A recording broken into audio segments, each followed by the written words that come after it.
రాయదుర్గం నియోజకవర్గం నుంచి గడిచిన ఏడాదిన్నర కాలంగా పెద్ద ఎత్తున ఇసుక కర్ణాటకకు ఇతర ప్రాంతాలకు అక్రమంగా తరలిపోతున్న వైనాన్ని మేము సోమ మంగళవారాల్లో సాక్ష్యాలతో సహా ప్రపంచానికి చూపెట్టగలిగాం. స్వయంగా పరిశీలన చేసి అట్లాగే ఇక్కడ స్టాక్ యార్డుకు పోయి అక్కడ జరుగుతున్న తతంగాన్నంతా కూడా కల్లారా చూడడం జరిగింది. అందులో వ్యక్తమైన పరిణామాలు లేదా అక్కడ పరిస్థితులు ఇవన్నీ కూడా పెద్ద ఎత్తున ఇసుక దందా రాయదుర్గం నియోజకవర్గంలో స్థానిక ఎమ్మెల్యే కాపు రామచంద్రారెడ్డి నాయకత్వంలో నడుస్తూ ఉందని చాలా స్పష్టంగా అర్థమైంది.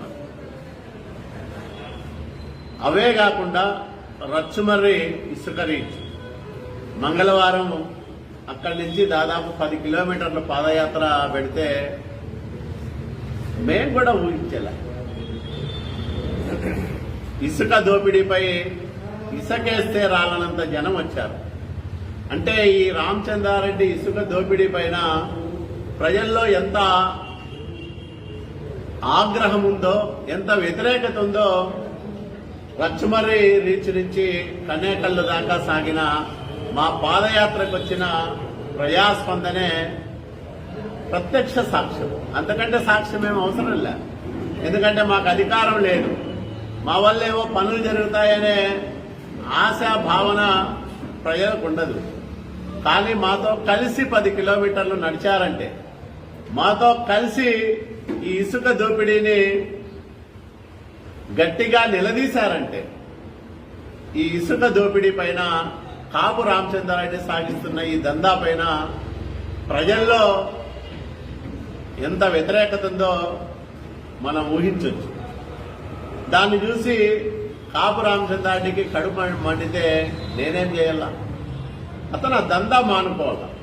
ఇసుకని అక్రమంగా కర్ణాటకకి తరలించే వ్యవహారాలు ఆపేయాల. నేను ఎంచుకున్నా అంటే కలెక్టర్ గారు దీని మీద విచారణ చేయించవచ్చు.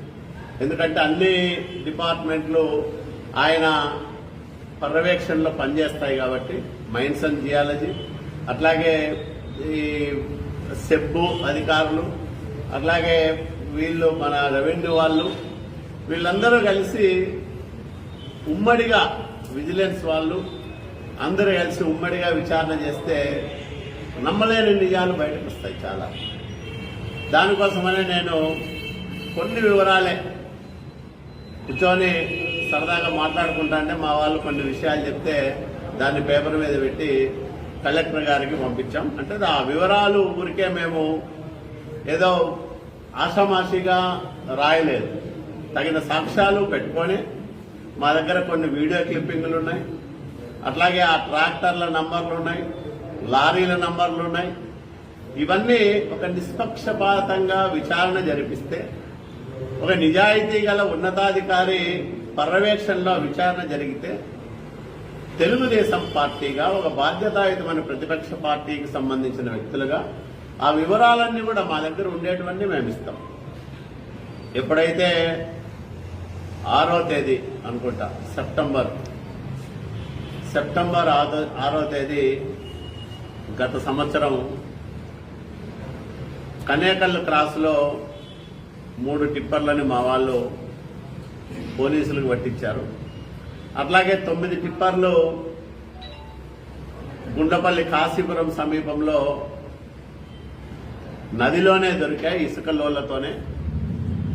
అవన్నీ విడిచిపెట్టాలని, పట్టించిన తెలుగుదేశం వాళ్ళ మీద అక్రమంగా కేసు పెట్టాలని మరుసటి రోజు రాత్రి కాపు రామచంద్రారెడ్డి కనేకల్ పోలీస్ స్టేషన్లో ధర్నా చేసిన సంఘటన దగ్గర నుంచి మా దగ్గర అన్ని వీడియో సాక్ష్యాలు ఉన్నాయి. కొన్ని మాకు కూడా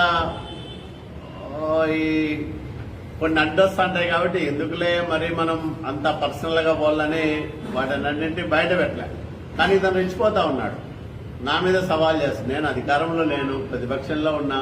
నేనేదన్నా తప్పులు చేసింటే ఆయన బ్రహ్మాండంగా విచారణ చేయించుకోవచ్చు. ప్రభుత్వము కాపు రామచంద్రారెడ్డి కనుసన్నల్లో నడుస్తూ ఉంటుంది. అధికార యంత్రాంగం అంతా కాపు రామచంద్రారెడ్డి కబంధాస్తాల మధ్య నలిగిపోతుంది పాపం రాయదుర్గం నియోజకవర్గంలో.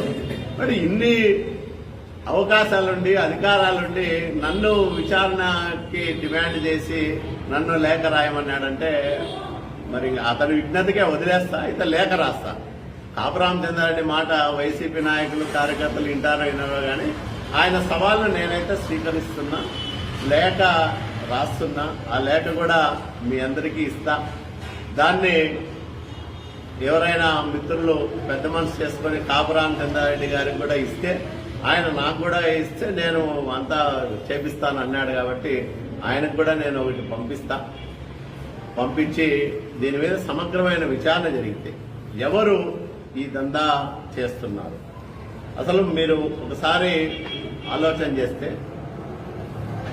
బొమ్మనాల్ మండలంలో అక్కడ మండల కన్వీనరు ఈశ్వరెడ్డి ఆధ్వర్యంలోనే ఈ దందా అంతా కూడా జరుగుతూ ఉంటుంది.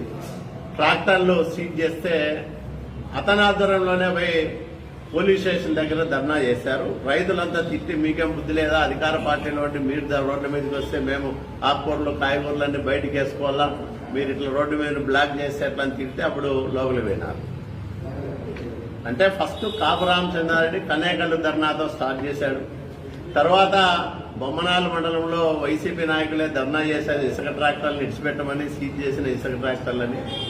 ఇక్కడ చూస్తే పాపం వాళ్ళెవరో ఎడ్ల బండ్ల మీద ఇసుక తోలుకుంటా అంటే వాళ్ళని పట్టించింది వీళ్ళే.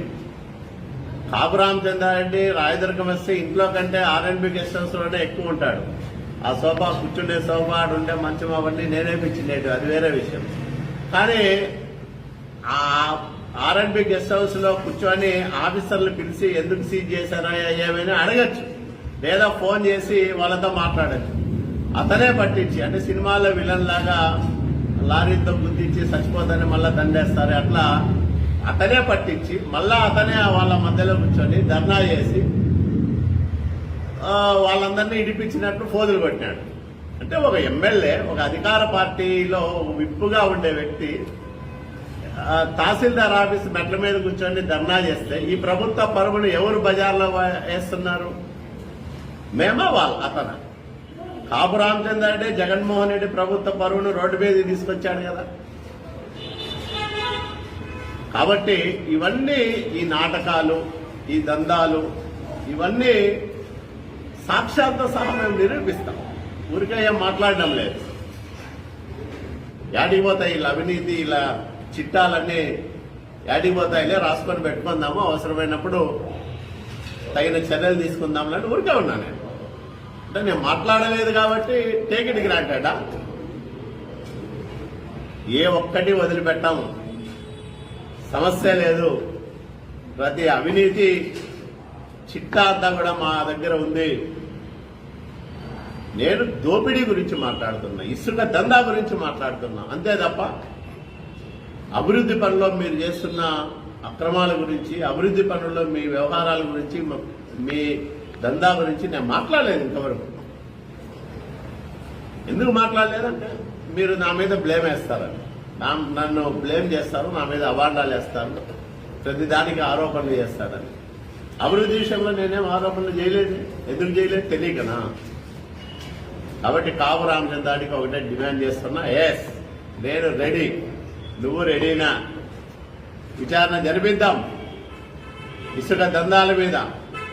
ఇసుక, మట్టి ఏ రకంగా మీరు అమ్ముకుంటున్నారు, సొమ్ము చేసుకుంటున్నారు, కోట్ల రూపాయలు దండుకుంటున్నారో నిరూపించడానికి నేను సిద్ధంగా ఉన్నా. నేనైతే ఆశ